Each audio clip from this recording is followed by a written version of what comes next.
Começa agora. Diário Econômico PicPay. Uma análise das principais informações que impactam os mercados, A economia global e do Brasil. Apresentação Marco Caruso. Fala pessoal, bom dia. Hoje é quinta, 21 de dezembro de 2023 e este é o seu Diário Econômico. O ano vai acabando e a vontade do pessoal de ficar posicionado pró-risco vai diminuindo pelo jeito. Perto das máximas históricas das bolsas americanas, por exemplo, a galera fica caçando história para reduzir posição. Ontem foi um exemplo típico. No meio da tarde, a bolsa americana começou a afundar e arrastou vários outros ativos juntos. E já se passavam quase 2 meses completos que a gente não viu uma queda diária de mais de 1% do S&P 500. E aí os chats de mercados ficaram cheios de teorias e notícias menores para tentar explicar essa guinada repentina no humor. Do lado geopolítico, teve quem citou o presidente chinês Xi Jinping informando diretamente o presidente Joe Biden que eles vão sim reunificar Taiwan com a China continental em algum momento. E a resposta, pouco tempo depois, veio de um senador republicano dizendo que eles querem ampliar então os suplementos de defesa para Taiwan e também vão preparar sanções para impor à China se eles agirem nesse sentido. Outra teoria, falando de empresas individuais, foram as ações da FedEx que despencaram mais de 10% depois de reportar fraqueza nos lucros e reduzir a previsão de receita para o ano inteiro.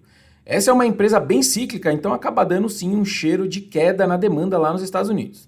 Mas de novo, talvez sejam notícias menores, mas que ganharam relevância depois desse ralizão que a gente teve recente, liquidez reduzida e o estrago que o mercado sentiu.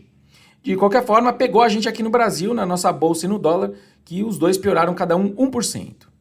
Falando de Brasil agora, além de ficar à mercê desse vai e vem do externo, o nosso Congresso seguiu trabalhando nas pautas econômicas. Numa sessão histórica, como gostam de dizer os jornais, a reforma tributária foi promulgada com presença do presidente Lula e dos ministros do time econômico lá no parlamento.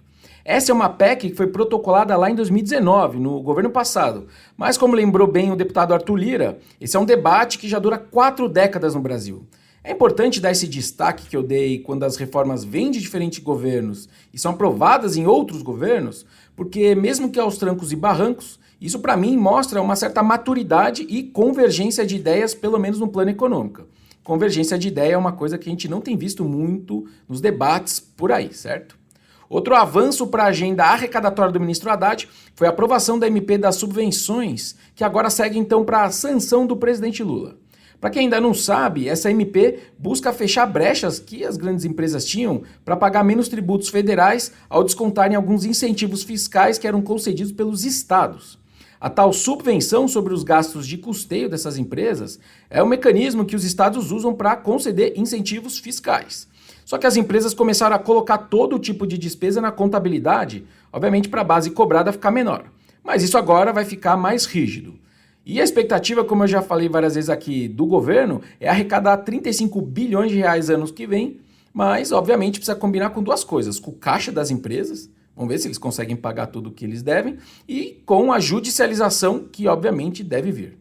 O que a gente ainda não tem então das pautas econômicas votadas é o texto das apostas esportivas, que ainda está em tramitação na Câmara, e também o orçamento de 2024. Alguns confundem, mas o que a gente já provou agora recentemente foram as diretrizes para a elaboração do orçamento, que é a tal da LDO. Mas ainda não temos aí a Lei Orçamentária de 2024, que é a famosa LOA.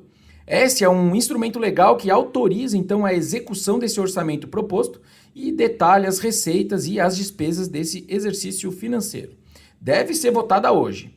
Um ponto interessante que ajuda talvez ela a ser votada hoje, mas não ajuda no ajuste fiscal, é que ontem o relator da LOA ampliou ainda mais as emendas parlamentares para um montante de 53 bilhões de reais. O governo tinha 37 bi nas estimativas dele para essa linha. São recursos para obras e custeios de projetos que são indicados pelos deputados e senadores. Vocês devem lembrar, nos debates presidenciais do ano passado, o quanto essas emendas parlamentares individuais e de bancadas estaduais foram afrontadas. Mas agora, além delas, foram criadas também as emendas das comissões da Câmara e do Senado, em substituição ao que se chamou ali no passado de orçamento secreto. Enfim, de qualquer forma, juntando tudo, o ministro Haddad chega aí no final do ano entregando boa parte das medidas de arrecadação que ele apresentou lá no orçamento em agosto. com suporte, obviamente, dessa articulação do Palácio do Planalto com o Congresso. Bom dia, bons negócios e sorte sempre. Você ouviu? Diário Econômico PicPay. Uma análise das principais informações que impactam os mercados, A economia global e do Brasil. de segunda a sexta, às 6 da manhã, no Spotify e YouTube.